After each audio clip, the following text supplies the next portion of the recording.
ડભોઈમાં નગરપાલિકાની કાર્યવાહી સ્પોર્ટ્સ કોમ્પ્લેક્સની પાછળના દબાણો દૂર કરાયા। વિમલ સોસાયટીમાં 10 જેટલા મકાનો તોડાયા। 2 નોટિસ બાદ પણ દબાણ ન હટાવાતા કાર્યવાહી। નગરપાલિકાના કર્મચારીઓએ જેસીબીની મદદથી દબાણો કર્યા દૂર। ડભોઈ નગરપાલિકા દ્વારા સ્પોર્ટ કોમ્પ્લેક્સની બાજુમાં આવેલી વિમલ સોસાયટીમાં ગેરકાયદેસર દબાણો દૂર કરવામાં આવ્યા હતા। જે પ્રકારે વિમલ સોસાયટીની અંદર ફાઇનલ પ્લોટ નંબર જે સરકારી છે, જે નગરપાલિકાનો છે, તેને જેસીબી દ્વારા તોડવામાં આવી રહ્યા છે। હાલ આપણી સાથે નગરપાલિકાના ચીફ ઓફિસર જોડાયા છે, તેમની સાથે જ વાત કરવાનો પ્રયત્ન કરીશું। ડભોઈ નગરપાલિકા વિસ્તારમાં વિમલ સોસાયટી દ્વારા લગભગ 10 જેટલા ઘરો દ્વારા દબાણો કરવામાં આવેલ હતા। તેઓશ્રીને અગાઉ પણ નોટિસો આપવામાં આવેલી છે કે આ દબાણો દૂર કરવામાં આવે।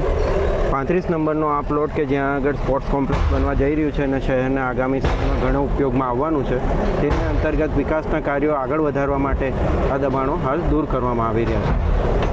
તો આ હતા ચીફ ઓફિસર અને તેઓનું સ્પષ્ટ કહેવું છે કે જે વિકાસના કામો ચાલી રહ્યા છે, ડભોઈમાં સ્પોર્ટ કોમ્પ્લેક્સ બનાવવામાં આવ્યું છે, પરંતુ સોસાયટીના રહીશો દ્વારા નગરપાલિકાના સરકારી પ્લોટમાં જ આ દબાણો કરવામાં આવ્યા હતા। કેતન કુમાર, સંદેશ ન્યૂઝ, ડભોઈ, વડોદરા।